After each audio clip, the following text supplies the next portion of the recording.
Welcome, audience. Welcome to our wonderful conversation following the three short films that you just watched. And this program is part of a series that we're doing titled Echoes of the DeLuxe Art Show, the Fifth Ward, Black Invention and Modernism. And my name is Jessica Green. I am the artistic director of the Houston Cinema Arts Society. And I'm so happy to be presenting this program and be in conversation with these incredible filmmakers. And we'll get a little bit more, into the program and what this is all about and how it connects up to everything. But just a couple of things I want to mention before I start introducing the filmmakers.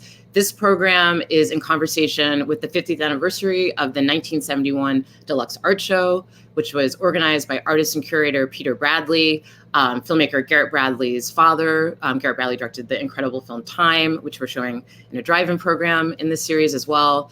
And it was apparently the first racially integrated art show in America in 1971, believe it or not. And also, we are celebrating the 80th anniversary of the DeLuxe Theater. DeLuxe Theater has been around since 1941, survived Jim Crow, survived a whole bunch of other stuff, and it's still with us. So this program is a loving tribute to both the DeLuxe Theater and the DeLuxe Art Show and the themes of DeLuxe Art Show, which we're going to get into. So to start getting that on, get that show on the road, the DeLuxe Art Show tribute, and what is it all about? We're going to start introducing the filmmakers. These are, the filmmakers that made the three short films you just watched. The first filmmaker I'm going to introduce is Stefani Saintonge. And I'm going to share a little bit about her. And the film that you watched that she made is called Fuck Like a Star. It is incredible. Stefani is a Haitian American filmmaker, educator, and editor who won the Jury and Audience Award at Black Star Film Festival for her short film, Fuck Like a Star, which you just watched. Her work has screened at several festivals and institutions internationally, including the Edinburgh International Film Festival, Ann Arbor Film Festival, Hammer Museum, and the Smithsonian African American Museum. Her work as an editor has screened at the Sundance Film Festival, Berlin Festival, Tribeca, Guggenheim Museum, and PBS. As a member of the New Negress Film Society, and she's also a founder of it, she co-created the annual Black Women's Film Conference, which I attended and is absolutely incredible. And she has received support from the SF Film and Jerome Foundation, Bronx Arts Council, and served as an artist in residence with the Haitian Cultural Exchange. And as her bio mentions, and I can vouch for this, she is an amazing educator, an amazing film teacher, and is incredibly gifted as a filmmaker and incredibly gifted with young people as well. Welcome, Stefani. Thanks for joining us. Well, thank you so much, Jessica. That was really generous of you. Thank you. Well, it's all true. It's, if it's the truth, I don't know if it's generous. So the next person I'm going to introduce, next filmmaker, who made Archie Bell, the second film in our three short film program, is the one and only Flash Gordon Parks.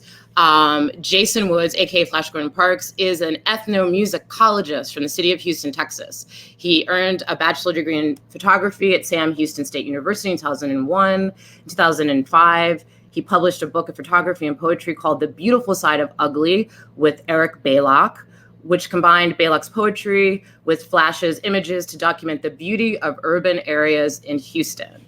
As a DJ, he strives to educate audiences through carefully thought out selections lectures. We're going to talk about that, selections lectures on the importance of Houston's rich music history.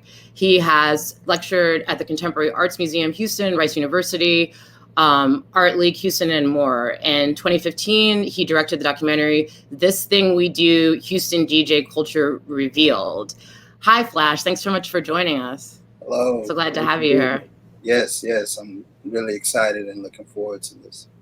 Yeah, and I just want to add also that the Archie Bell interview film, which is amazing, is part of an ongoing series, and we're going to talk more about that with Flash, an ongoing series of interviews with Houston music luminaries, which there are many, of course. All right, so up next is Isaac Yeoman.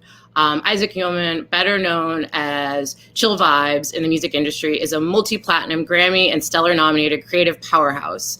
In the film and television industry, Isaac has also made a huge impact as a creative director and is the owner of one of the nation's top multimedia firms, IO Agency. The Houston native's talent and drive has allowed him to collaborate with a slew of brands and talents such as Beyonce, Sony Pictures, Microsoft, Chris Brown, Adidas, Marvel Studios, VH1 Cyrock, Trey Songz, Field Mortars, Future, Common, Russell Simmons, Ty Dolla, NBL Hall of Famer, and the list goes on and on and on. With dual degrees in entertainment business and audio engineering from Full Sail University, his passion to continue to educate himself and others is a priority. Isaac defines success as being able to leave a legacy that empowers other creatives and the community. He continues to keep this purpose at the forefront of his endeavors as he continues to create and inspire daily. Ain't that the truth? Hi, Isaac. Thanks so much for joining us.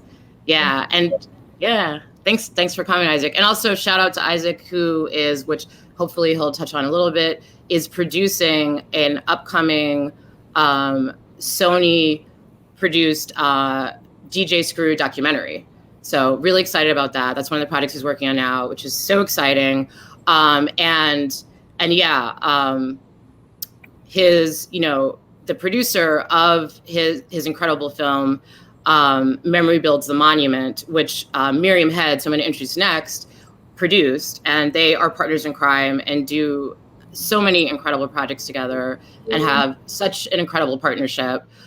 So I'm going to bring on IO Productions producer Miriam Heads next. Miriam Heads is a producer and filmmaker with an affinity for counterculture and storytelling that showcases the many nuanced facets of underrepresented voices. Since starting her career in 2018, she has produced commercial and visual content for Adidas, Reebok, International Music Artist Rundown, NBA Hall of Famer, Tracy McGrady, and many more. All Screwed Up is her first narrative project, which is amazing and beautiful, and y'all can watch on YouTube, of which she produced alongside Isaac Yowman, the film's director. And as we discussed, they created with a slew of other people they're going to talk about this phenomenal short film, Memory Builds the Monument. So let's get into it, y'all. So this part, welcome everybody. Thanks so much for doing this. Really grateful you're all here. Such an incredible group of creatives and thinkers and teachers also. We have like really amazing educators in this group, like on all these different levels. So I'm really excited about that. And I want to get into that a little bit, but just so preamble, background, just to set the stage. So this program is part of a tribute to both the 1971 DeLuxe Art Show and the 80th anniversary of the DeLuxe Theater, Houston's, I like to call it the jewel box down the road. It is one of the most beautiful, theaters I've ever been in. It's absolutely gorgeous. And just so incredibly and lovingly restored. And the DeLuxe Art Show of 71. So the reason why I wanted to show y'all's work in this context, they're like, this program is just picking up a couple of threads of the DeLuxe Art Show because there are so many, right? The DeLuxe Art Show was organized by Peter Bradley, Garrett Bradley's father. It was included both Black and white artists, both Black and white abstract, color field artists, modernist artists. It was really an exploration of modernism, right? Now, for the purpose of this conversation, I do not have a PhD in modernism, but I'm going to just, for the purpose of the conversation, define it as modernism as breaking with form, breaking with tradition, inventing new forms, which I think y'all reflect in everything you do in your day-to-day life and in what you champion and in what you honor and in what you remember, right? So that's one theme, this theme especially of Black modernism, this theme of invention, this theme of reinvention, of Black creativity and art making, right? That goes so far back to forever, right? To the motherland. And then the other theme is the theme of, and I think this is really more, for y'all, Miriam, Isaac, and Flash, the theme of the Fifth Ward, the theme of the community that this show took place in, the theme of this community that has been a community of art making, has been a community of creativity, has been a community of resilience and resourcefulness, right? And continues to be one. And that I think, you guys are doing really important work highlighting. So that's the overview. That's the idea behind this. That's what we're here to talk about. It's just a loose conversation. And I just want to pick your brains a little bit, your beautiful, brilliant brains, about these themes a little bit, and get your, take on some things. So, Stefani, I'm going to start with you. So, Fuck Like a Star won like a slew of awards. It's a beautiful film. You feature words from Toni Morrison in the film, which is interesting, as she actually said that all Black art is collagist, that all Black art is based on having to kind of put things together based on, the resources that you have available to you. And that's what it means to create art, when you're underrepresented and you have to be resourceful. I want to know what you think about that. And I want you to talk a little bit about your film, Fuck Like a Star, and your approach, and just, anything you can share on kind of how you made it, how it came together, what you think about that idea of you. Do you buy that idea of you as a modernist, as somebody who is really pushing boundaries around form and inventing, doing new stuff with film? What do you think about that idea? So a few different ideas there that I want you to respond to. Yeah. I definitely, I'm not going to say I disagree with Toni Morrison. I mean, she's a huge influence in general in my life. There's a reason I picked a passage from Tar Baby, which is one of my favorite books of hers, to adapt for this film. She's just been, I think I wouldn't have been an artist if I didn't have Toni Morrison in my life, to be honest. And so making this film, it was very personal. I mean, I see what you're saying in terms of like reinvention and Black people like having to be resourceful in their creativity, and through that comes a reinvention.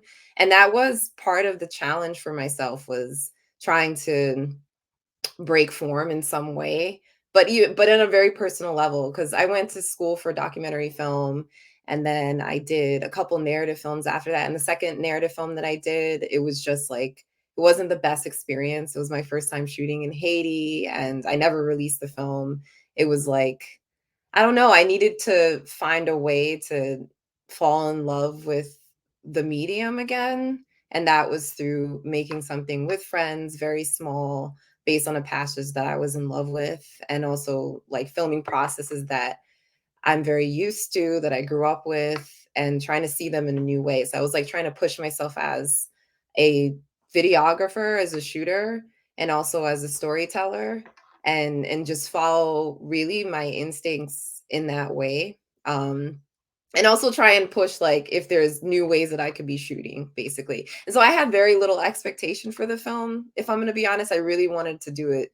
I wanted to come in with zero expectation, to just make something that's really just following that instinct, and then and adapt it to this passage. And so, but I do think that Black creativity, a lot of it is that. I mean, I don't want to like pathologize it or like put it in too strict categories or anything like that. But, I think that there is something to be said about being outside of the system and having no expectation for like commercial viability, or even like not having formal training a lot of the times, and there being a freedom in that, because art is like a part of our lives, always like a part of our culture. It's like in the way we like joke with each other, we're kind of doing art. And so so I think that a lot of our art is created that organically, and it isn't about tapping into things that maybe you can't find in a more formal system. I don't know if that answers your question. Yeah, no, totally. And I mean, just in terms of what you're saying, I want to just piggyback off of that and reinforce, it's interesting the point you're making. Like, the DeLuxe Art Show was complicated, and it was really going against the grain. I mean, it was a lot of really abstract work, right? In like 71, when there was a lot of thinking that more important Black art was more representational. So, again, I wanted to talk with y'all because I think y'all are doing work that's really, really rooted, but you're also really going out on a limb, and you're really free in the work that you do, but it's also so connected and so rooted. And it seems to me that the work y'all are doing really comes out of a lot of these traditions kind of coming together, and there's a lot of different ideas and traditions, and I mean, and just multifacetedness. And yeah, I mean, all of you as artists and filmmakers and thinkers are not to be put in any box, really, and thank God for that, and that's the last thing I want to do. Question, is your sister in it? My sister in Fuck Like a Star? Yeah. No, none of my family is in this one. Okay. Who did you think was my sister? Well, there was a young woman that looked a lot like you, so I thought. I know a lot of people even think that's me. Like they'll say. No, I knew it wasn't you, but I knew enough to know it wasn't you. Yeah. But I thought maybe it was your sister. I was like, that's definitely not Stefani, but maybe it's a cousin or a sister. But I knew it wasn't you. She's an actor that lives in New Orleans, actually, and yeah, cool. A lot of people I never even. It didn't occur to me that people would think that we looked alike. But then now I understand why people say that, though. Maybe it's just maybe that's why I picked it. Well, it's such a beautiful film. You did such an incredible job, and I can't wait to see what you do next. Definitely. All right, so I'm gonna pivot a little bit and move on to Flash. We're gonna pivot a bit more to Houston now, and so. A couple of questions to start for you, Flash. Number one, what is Texas funk? And number two, can you talk a little bit about this interview series that you're doing and this amazing half-hour interview with Archie Bell that's part of it that I just learned so much, and thank you for doing that. And I mean, talk about, memory building the monument. I mean, this is a good example of that. So yeah, can you just talk a little bit, ethnomusicologist, sir, talk a little bit about Texas funk and break that down a little bit? Well, I mean, Texas funk, funk in general, right, is credited to James Brown. The first quote unquote funk song is Cold Sweat, just the way it's laid out. And then from there, there's been the evolution of funk, whether it's Sly Stone or George Clinton and Parliament and Funkadelic and what they were doing. But as far as Texas, it's really three major cities that, contributed to the funk. Houston, of course, Dallas, and a bit of the San Antonio sort of Chicano soul that was pulling from the funk. Now, as I sat down and talked with Archie Bell, he explained, the Houston side of that funk is pulling from a couple of other genres such as Zydeco, which was created and started in Fifth Ward by Clifton Schneer, and then also heavily influenced by that Latin side with Sonny and the Sunliners, with what they were doing with that big band sort of, a little bit of jazz, a little bit of Tejano, a little bit of, soul music, kind of all wrapped in one. So the interesting thing about Texas, it's like this hybrid pulling from mostly different places and creating, something that's unique here for the city. Now, as far as the series, so leading up, pre-pandemic and everything, I was doing this interview series with various just Houston luminaries, just people who have been involved in the culture, whether it spanned from back 50 years ago or 20 years ago, but it's just people that were doing things in the city that were building blocks for what Houston has become. And, the city is evolving every day. We're getting a ton of transplants from various, cities such as New York, Chicago, Detroit, places like that. So I feel like it's very important, as far as being a native Houstonian, for us to sort of, archive and highlight the history that's already been here, because moving forward, we don't know what Houston will be. And we don't want, things to get lost in the sauce in terms of the impact that different people have made, throughout the years in all genres, and that's from everything from gospel, blues, jazz, funk, soul, and of course, hip hop, with, of course, what DJ Screw laid down 20 years ago. So it's all the evolution of various things that is heavily connected. And so through that series, I wanted to sit down with people who may have not had the opportunity to kind of share their story, no matter what the medium of what their expertise were. And you just said that Zydeco came from the Fifth Ward? Yes.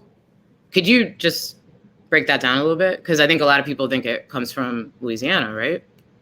Well, okay, so Clifton Schneer in the late 40s and 50s was a musician in Fifth Ward. Of course, he has Louisiana roots, and so that's where the connection of Louisiana and Texas merged.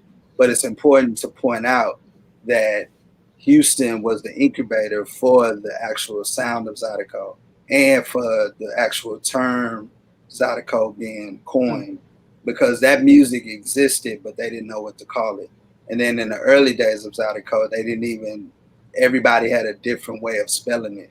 So if you find old Zydeco recordings, there are several different ways that people were spelling it before what we know as Zydeco, the way you spell it is Zydeco. That was all Clifton Schneer, and just sort of pushing it to the space that it is now. And what's interesting about Zydeco, it being a Houston originated genre, is the evolution of it, just like anything else. Now, contemporary Zydeco artists are infusing hip hop in it. So it's just grown and grown over the years, even though in the early days it was more of a blues-based sort of music, but it had its own flavor, of course, using the accordion and the washboard and various things. And even the translation of the word Zydeco, which goes back to food. So, it's interesting to see how all of these things culturally connect us as people of color, like music, food, and culture is very important. And, it's exemplified even in the music still. So that Houston, New Orleans, Louisiana connection didn't start with Katrina. It goes way back. And not to be confused, because New Orleans doesn't really identify with Zydeco. Zydeco is more of a it's a Southern Louisiana tradition, but it's outside of New Orleans, where New Orleans foundation is more jazz, with Louis Armstrong being one of the, key components to spreading jazz across America. Zydeco is really rooted in Houston and it's like small town Louisiana, right? But not necessarily associated with New Orleans, even though that's the biggest city that most people, when they think of Louisiana, that's the first place they go. Right. Thank you, Professor Parks. Appreciate it. All right, so that's a good segue to talking to Isaac and Miriam, and there's obviously overlap between Flash's Archie Bell interview, and then Archie Bell was in your film on Club Matinee, correct? He's one of the interview subjects, yeah. And you all just did a really great drive-in program, right, of your film on Club Matinee, which was this incredible nightclub in the Fifth Ward, the Cotton Club, right, of the Fifth Ward, quote unquote, and a key stop on the quote unquote Chitlin circuit, and all kinds of amazing musical luminaries performed there, right, including Aretha Franklin, other folks. So this is really a question for both of you guys. If you could talk a little bit about, this project is really interesting because you were able to talk to a lot of elders that are part of this history, right? And really have them share what Club Matinee was like. And then you did this program that involved different organizations that are part of the Fifth Ward, work with the Fifth Ward. And then you had a group of people, of other artists besides yourselves, that were all collaborating on new artists, like a new generation, right, of Black creativity, collaborated to make this film that really establishes the memory of something really important, right, that doesn't exist anymore. So again, this is, questions for both of you, whoever wants to jump in, and maybe one of you could answer part of it, one of you can answer the other. Just like, how did this project come together? How did the drive-in program go? Share a little about the process of like really communicating with community members about this and really getting all this oral history and why why memory is important to creating monuments when the physical space is gone, or maybe a highway went through a community, as was the case with the Fifth Ward, and chopped it up, and as is the case with so many Black communities in America. What is, what role does memory serve? And yeah, if either one of you could jump in, and if we could just talk about that stuff a little bit, that'd be great. I mean, I think memories are extremely important. Working with elders on this project, subsequently you become more wise, right? When you talk to people who've been here before you, the amount of knowledge that you retain becomes, more evident as you continue the project. And then, obviously in the midst of the pandemic, right? Working with elder people who are more susceptible to, the virus, we had to be extremely, detail oriented on how we set up the logistical parts of doing those interviews. Man, the project, I'm really happy with it. And, I was telling Harrison, who's one of the associate producers on it at Fifth Ward CRC, I didn't realize until maybe 8 or 9 months into the project, because it took a while because we were filming it through a pandemic. So it took us about a little over a year to actually finish the project. But once we start getting towards the finish line, I started realizing, like, wow, this project, we're really like saving a piece of history. And then you realize there's a responsibility that comes with that, right? And I think all of us as filmmakers can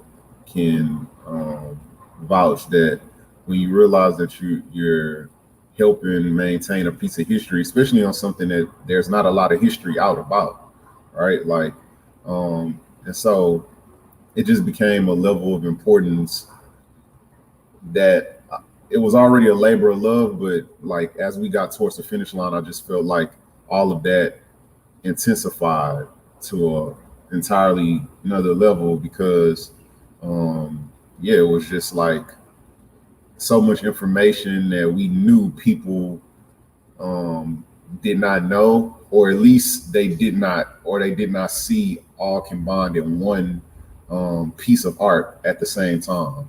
Like when we started this project, I literally, if I typed in Club Matinee, I maybe found 1 to 2 pictures, and that was it. So when you can't even find a picture of the inside of a painting, that lets you know when you got a few of them and you put them all together in one piece of art, you're part of history saving. So it became deeper for me, at least as a director. Yeah, I think I don't know who said this. I think it was Flash. African American history in America has been grossly underrepresented and undocumented for as long as we've been here. And so just having the opportunity to be able to preserve any amount of our history, especially in Houston, is so both Isaac and I have roots in Fifth Ward. Our families are from Fifth Ward. My parents met in Fifth Ward. My grandparents, they went to New Pleasant Grove Church. So it was personal, and it was important and necessary. And I think just being young African American filmmakers, being able to tell a story that, a lot of our elders could enjoy, and see a piece of their history that, didn't go, didn't fall, under the radar, was great, for us. I believe for me personally, I love history. I love our culture here, specifically in Houston, because I do think it's unique, and I think it's unrepresented too in the broader scope of America. So, yeah. And Miriam, how did the project happen? Like, how did you guys even end up doing this project? Memory Built in Monument was the brainchild of Mel Chin, who is a contemporary artist, world-renowned contemporary artist, and that was really his brainchild. And in partnership with Fifth Ward CRC, and they really wanted to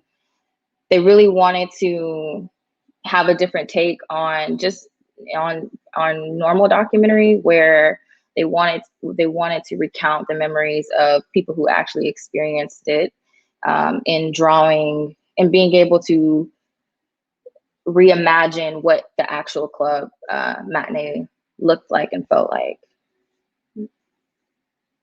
Yeah, and speaking of, what the club felt like and looked like, and especially the beginning of the film, the recreation of the DJ. I just want to say, Isaac, Miriam, your game around recreations in this, the aesthetics, and then also in All Screwed Up, is so fine. And I mean, talk about reinvention and pushing things to the next level. Your reenactments, your recreations, and it's just, they're beautiful. And the lighting, the color, the palette, it's really unusual. And I just want to give you props for what you're doing in terms of filmmaking. I noticed that in both films. There's such a richness and sophistication to the way you do reenactments and recreations. It's really exciting. And I look forward to more. They're so beautiful. And thank you for that.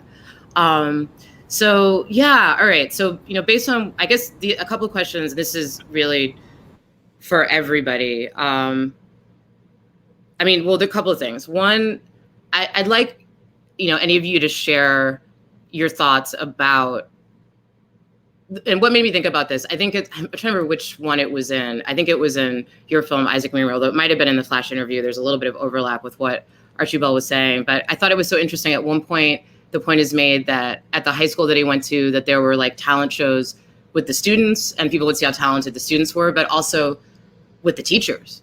There would be teacher talent shows, and students would see how gifted the teachers were, what talented performers and artists were, and especially, Isaac and Miriam having roots in the Fifth Ward. I want to talk a little bit about art making in Black communities, art making as a Black cultural tradition, holistic art making, intrinsic art making, that happens. And maybe if any, what your ideas are just broadly. I guess, Stefani, it would be, other communities for you, but for those of you with ties to the Fifth Ward, if you could talk a little bit about that, and just, the idea of Black communities and Black American communities, especially, as places of art making, and what place that holds in your own work. Like Stefani, is that an influence on the New Negress, Film Society, and creating this collective of Black women filmmakers? Were there particular movements? Were there particular collectives that influenced that idea? Isaac, Miriam, Flash, the influence of Houston and Black Houston and its cultural output on you as artists, and that kind of, let's talk a little bit about that, kind of holistic art making in Black communities, because that's a big theme, right, of the DeLuxe Theater, of this art show. Anybody jump in there? I can talk about New Negress Film Society and the influence. It was actually, I'm actually not one of the founders, but I joined. No, it's okay. I joined a couple years into its formation, and it was named after the New Negro movement, the Harlem Renaissance movement from the 1920s. And the idea is, like you were saying, of reinvention of Black people defining themselves as themselves, right? Rather than trying to define themselves based on an outside audience or a white gaze. And so that's really the ethos of New Negress Film Society is, and it seems I think for Black expression, that's just a given. And for any expression, actually, you can't be making things based on outsiders or based on, or even based on what your audience thinks that it should be. It should really be a personal experience. But unfortunately for Black filmmaking in particular, because it's so commercialized, because filmmaking in general is so commercialized, you know, as soon as you enter film school, it feels like, I don't know, there's just this parameters that you're supposed to like form yourself into, and there's just like these lofty traditions that you're supposed to be following or what have you. And then there's the cliques that form in film school. So it can be really, I mean, for anybody, yeah, we all like to swap horror stories about the film school experience and just how it was debilitating in terms of trying to figure out who you are. And so, yeah, so New Negresses, the idea is like we come together in order to heal from that and to start figuring out who we are and how we want to express ourselves, not based on, yeah, all these destructive ideals about what art making is and what filmmaking is. And I think, yeah, I think that a lot of our art, I think when it is successful, it's incubated within the community and it's incubated with like-minded people. And yeah, not so much with mainstream society or yeah, commercial concerns. And what about just, you know, more broadly, you know, Black art making and, you know, in Black communities? I mean, how much of that has influenced your work, the, you know, kind of long history of this kind of creativity and art making that all these films are really kind of documenting, you know, very, very well. Is that for me specifically? Or yeah, that's for you. Yeah, that's for you. Yeah. I think in studying, yeah, other art forms and how they were able to actualize, I guess you can say, or become brilliant as we know them today. I think that for me, it's about learning how to get to that way of creating. What do you mean? Like in terms of, like I said, like community, being formed within the community and for the community. And it's very hard, I think, with filmmaking because the audience really isn't only us. It's very hard to have an audience that's just for Black people, or you're creating things, you know, especially if you want money to make your film or what have you. It's like you're being ushered into film festivals that are mostly white, or you're having to like pitch to studio heads that are all white or what have you. And so I think it's really hard to keep, I don't know, I don't want to say pure, but at least like to, yeah, again, incubate yourself with people who maybe have different tastes than the ones who are in power. And so I think with new Negresses, I think, and I encourage like anybody, especially filmmakers, like collectivizing has been everything in terms of, for me, in terms of like, yeah, trying to rediscover a new process. Because if I were out here by myself trying to do it, it can make you really psychologically, you can be spinning around trying to figure out what they want or what have you. But if you get validation from your peers, then it really becomes a moot point. It's good if others like it and that's what you want, but at the end of the day, it has to be very specific. It has to be something that is really for you first, and people who are like you know, they can understand that more than outsiders, I think. Yeah, no, thank you. No, that's a great answer. And I think, you know, collectivizing is something everybody in this conversation knows something about. And, you know, that's a really good theme. So the Houston folks, I mean, it's kind of the same question for you. Flash, you know, you made that point about kind of not knowing what Houston's going to become, you know, what it's going to be in the future, and wanting to really, really capture and archive things now, these incredibly, you know, influential figures, you know, especially in music. So I guess, you know, what for you, Flash, like what do you think is there a future of Black art making in Houston? Or, I mean, what are your thoughts about that? And also, what do you want people to know about art making in Houston? Like, what do people need to understand about that? What do people need to understand about the Fifth Ward? This is also something I want you to think about, Miriam and Isaac, especially Miriam, what you were saying about like there not being enough representation. I 100% agree. And it's like, it's so influential, like especially Houston Black culture has ignited the world, you know, but y'all are bringing the representation, You know, like you are like kind of like shouldering it, and I'm hoping there's going to be more people like y'all, and that's what we're hoping with this organization, with the Houston Summer Arts Society, is support more people, you know, showing what's going on in Houston. But Flash, you know, for you first, like what do you think? What do you think the future of Black art making is in Houston, and what do you want people to know about Black Houston now, and about the Fifth Ward and the Third Ward and all of it? So yes, I do feel like Houston has a bright future in terms of, you know, being recognized and respected for the art and culture it's been producing. That's one thing, it's been producing this. This is not something new.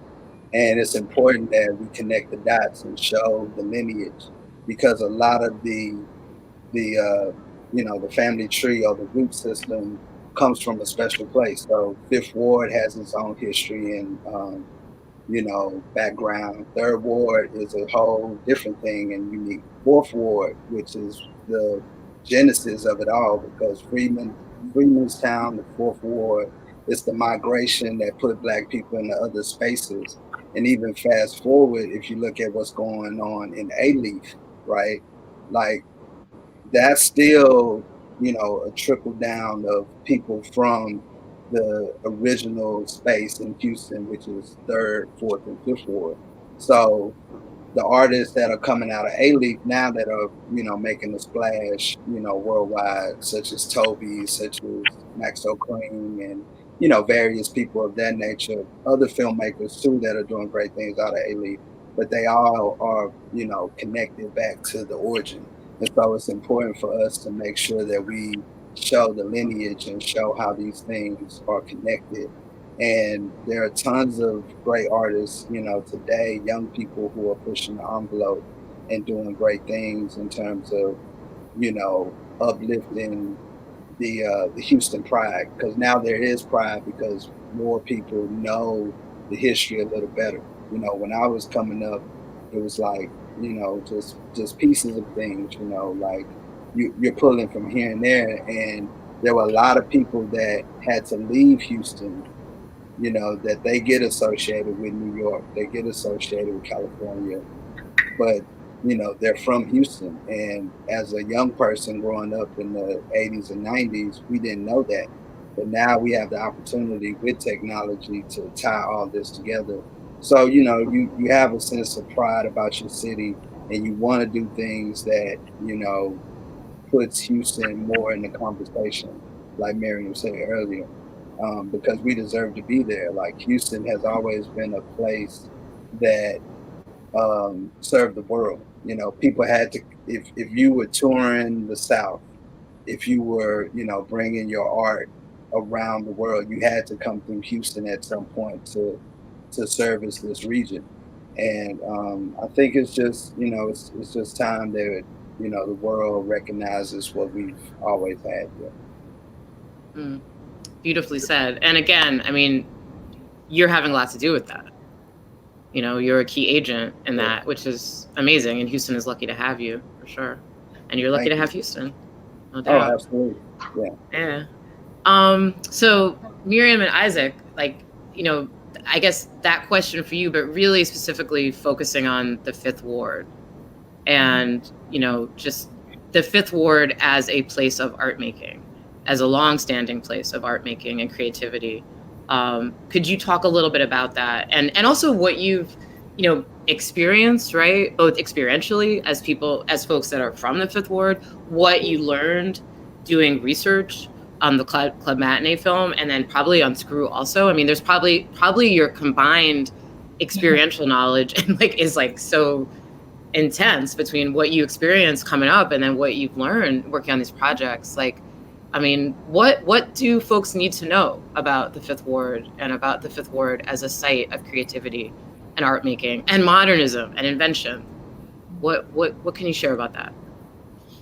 I mean, Fifth Ward is already so rich in art history. I'm actually, I was raised in Missouri City, which we call Most City, but I was in Fifth Ward every weekend because I went to church on Pleasant Grove. I was baptized there. I would go there for all the church programs, and so I was in Fifth Ward every weekend. And I kind of, you know, between my sister living all across the city, I was kind of over with it. mean, there's so much rich history already in Fifth Ward, and so I just think it's the people who were the curators of that rich art history are now older. So I think it's important that you have a new, young, energetic group of people like us to come in and revitalize that, right? Cultivate it. Um, and I mean, like, man, I looked at, you know, like everybody was saying, like, getting together and creating um, camaraderie and collaboration is so important. Like, I looked at Flash joint probably 2-3 times before I even interviewed Archie, just because I wanted to make sure that I didn't ask him the same questions first and foremost. But then, two, just wanted to make sure I understood who Archie was as a person, because there is a talent and a gift, which I salute Flash for, with with having being intentionally conversational, probing out the questions and the answers that you want to get, that people should know, right? And so we're creating. I mean, like, we're beyond filmmakers at this point. We actually are journalists. Yeah, talk about that. You talk about your facility. You're educating. Can you talk a little bit about the work you're doing in the Fifth Ward and the facility you set up and the education program that you're? Yeah, for sure. We have an IO art. Our headquarters is in Fifth Ward. And like Flash said, like, you know, people gotta go and then come back. That was me. I was one of the people. You know, I had to go to LA, and then, you know, people start saying, oh, you know, and, you know, did work with Sony Pictures, Netflix, Marvel Studios.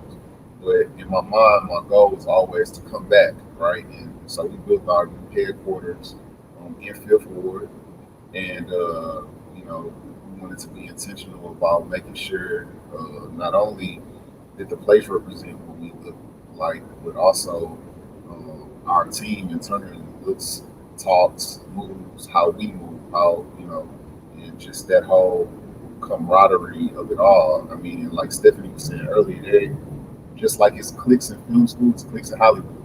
It's the same thing, just a different place, right? And so I just couldn't be with the clicking. You know, I was like, my whole goal was to go there, get the knowledge, get the relationships, bring it back to Houston.